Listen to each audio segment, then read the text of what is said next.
मिष्ठानपुर गांव, जो अपनी कलकल बहती नीली नदी के लिए प्रसिद्ध था, वहां की सुबह हमेशा मछुआरों के शोर से शुरू होती थी। इसी गांव में निर्मल नाम का एक युवक रहता था। जहां बाकी मछुआरे सूरज उगने से पहले ही अपनी नावें लेकर नदी के बीचों बीच पहुंच जाते थे, वहीं निर्मल अक्सर नदी किनारे एक ऊंचे पत्थर पर बैठकर घंटों पानी की लहरों को देखता रहता। गांव के लोग उसे आलसी और ख्याली पुलाव पकाने वाला कहते थे। भीमा और हरिया, जो गांव के सबसे तेज पर लालची मछुआरे माने जाते थे, अक्सर निर्मल के पास से अपनी टोकरियां भरकर गुजरते और ताना मारते। अरे ओ निर्मल, मछलियां जाल में फंसती हैं, आंखों से घूरने से नहीं। घर में चूल्हा जल रहा है या सिर्फ ख्यालों की खिचड़ी पक रही है? निर्मल बस मुस्कुरा देता। उसके पास एक पुरानी नाव थी और एक टूटा हुआ जाल, लेकिन उसकी आंखों में एक अलग ही चमक थी। वो मछलियों के व्यवहार को समझता था। वो जानता था कि किस मौसम में मछली पानी की सतह पर आती है और कब वो पत्थरों के पीछे छिप जाती है। निर्मल की पत्नी राधा एक बहुत ही धैर्यवान महिला थी, लेकिन घर की खाली हांडी अब उसका सब्र तोड़ रही थी। एक शाम जब निर्मल खाली हाथ घर लौटा, तो राधा ने रसोई से बाहर आकर कहा, अजी सुनते हो, आज फिर खाली हाथ? पड़ोस वाली काकी पूछ रही थी कि क्या आज भी निर्मल जी नदी से सिर्फ ठंडी हवा लेकर आए हैं। बच्चों की स्कूल की फीस भरनी है और राशन भी खत्म हो रहा है। निर्मल ने राधा का हाथ पकड़ा और शांति से कहा, राधा, ज्यादा मछली पकड़ना बहादुरी नहीं है, सही समय पर सही मछली पकड़ना व्यापार है। बस कुछ दिन और रुक जाओ, मैं कुछ बड़ा सोच रहा हूं। राधा ने लंबी सांस ली। वो जानती थी कि निर्मल बुद्धिमान है, पर गांव की गरीबी और लोगों के तानों के बीच उसे डर लगता था। इसी बीच गांव में सेठ किरोड़ी मल का प्रभाव बढ़ने लगा। सेठ एक चालाक और लालची इंसान था। उसने मछुआरों को इकट्ठा किया और एक चमकीली हरी बोतल दिखाई।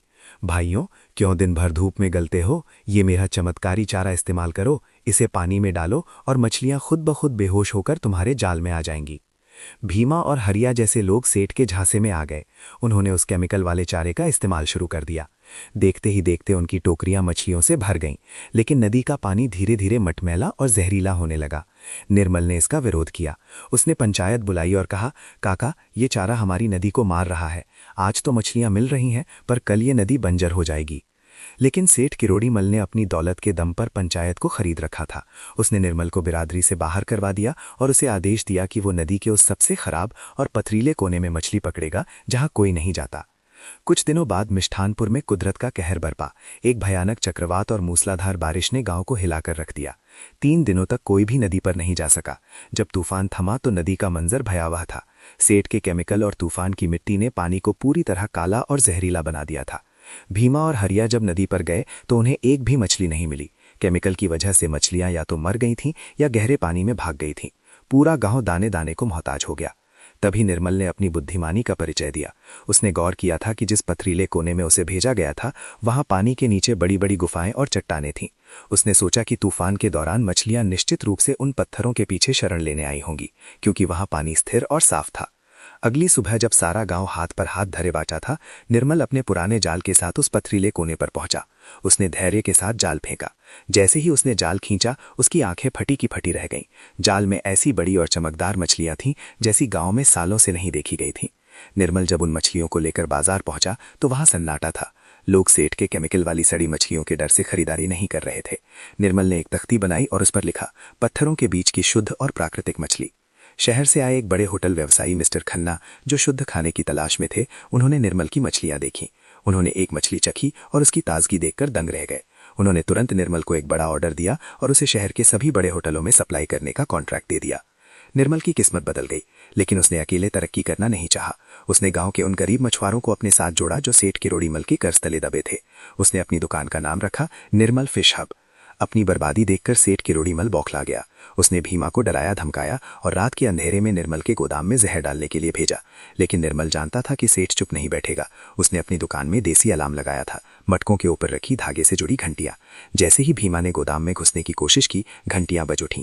निर्मल और गांव वालों ने भीमा को रंगे हाथों पकड़ लिया। भीमा फूट फूट कर रोने लगा और उसने सेठ की सारी सच्चाई सबके सामने उगल दी। अगले दिन गांव में महापंचायत बैठी। इस बार गांव के बुजुर्ग रामनाथ काका ने कड़ा फैसला सुनाया।